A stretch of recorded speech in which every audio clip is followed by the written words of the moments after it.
Assalamualaikum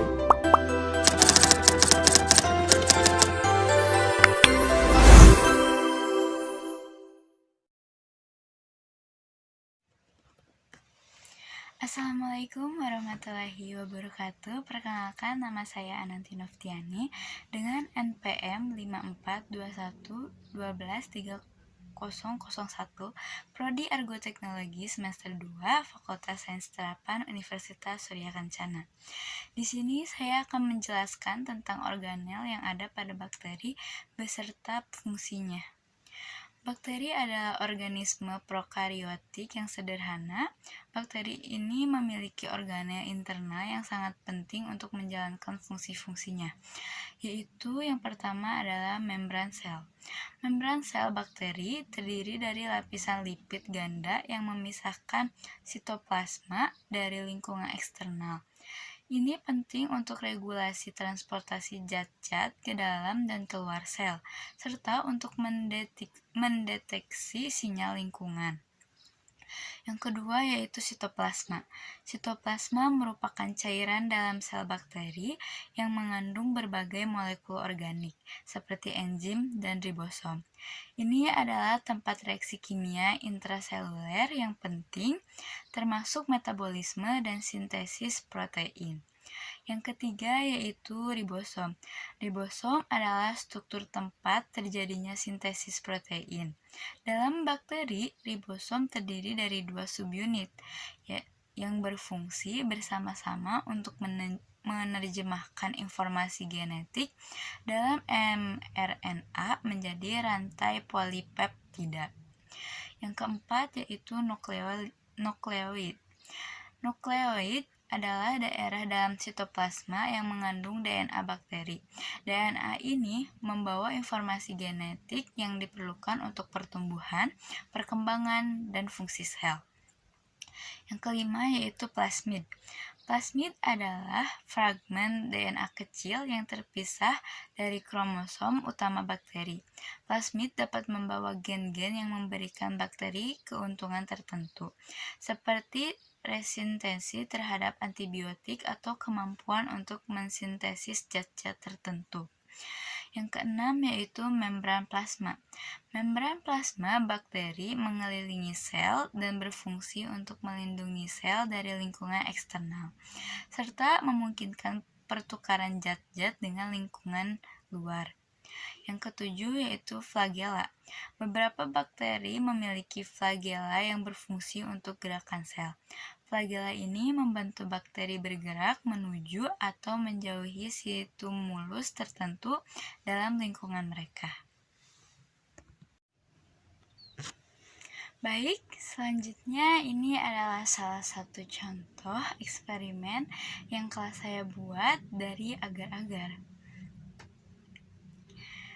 Yang pertama yaitu yang manis dan tidak manis dalam wadah tertutup dan terbuka di dalam kulkas.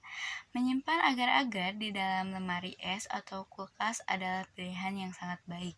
Dengan penyimpanannya di kulkas, yang pertama yaitu konsistensi dan teksturnya akan tetap terjaga dengan baik.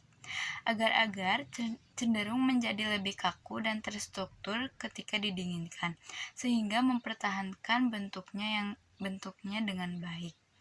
Yang kedua yaitu mencegah pertumbuhan bakteri dan mikroba lainnya. Suhu dingin dalam kulkas membantu menghambat pertumbuhan mikroorganisme yang dapat menyebabkan kerusakan atau keracunan makanan. Yang ketiga yaitu membuatnya lebih segar dan nikmat ketika disajikan. Agar-agar yang disimpan di kulkas terasa lebih segar dan lebih menyegarkan ketika disantap. Yang keempat, memperpanjang umur simpan agar-agar. Dengan disimpan di kulkas, agar-agar dapat bertahan lebih lama daripada jika disimpan pada suhu ruangan. Jadi, menyimpan agar-agar di kulkas akan menjaga kesegarannya dan membuatnya aman untuk dikonsumsi. Yang kedua, yaitu yang manis dan tidak manis dalam wadah tertutup dan terbuka di dalam toilet. Menyimpan agar-agar di toilet dapat menimbulkan berbagai macam masalah kesehatan dan kebersihan, termasuk yang pertama yaitu kontaminasi. Toilet adalah tempat di mananya bakteri, kuman, dan mikroorganisme lainnya dapat berkembang biak dengan cepat.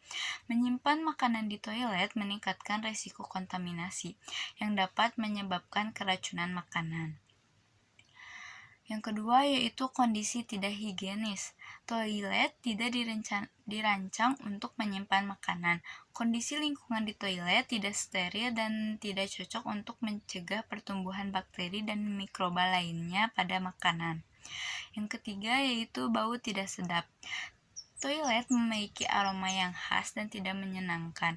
Penyimpanan makanan di toilet dapat menyebabkan makanan menyerap bau tersebut sehingga mengurangi kenikmatan dan keamanan makanan tersebut. Yang keempat, tidak terjaganya kebersihan. Toilet adalah tempat di mana limbah manusia dibuang. Penyimpanan makanan di toilet tidak memenuhi standar kebersihan yang diperlukan untuk menjaga makanan tetap aman dan dikonsumsi. Bakteri yang ada di agar-agar yang disimpan di toilet yaitu yang pertama Escherichia coli atau E. coli, yang kedua Salmonella, yang ketiga Staphylococcus aureus, yang keempat Clostridium difficile atau C. difficile, dan yang terakhir Pseudomonas aeruginosa. Menyimpan agar-agar di toilet adalah praktik yang tidak dianjurkan dan dapat membahayakan kesehatan. Yang ketiga yaitu yang manis dan tidak manis dalam wadah tertutup dan terbuka di dalam laboratorium. Bakteri yang tumbuh pada agar-agar yang manis dan tidak manis saat disimpan di laboratorium biasanya merupakan hasil dari kontaminasi udara, peralatan, atau bahan baku.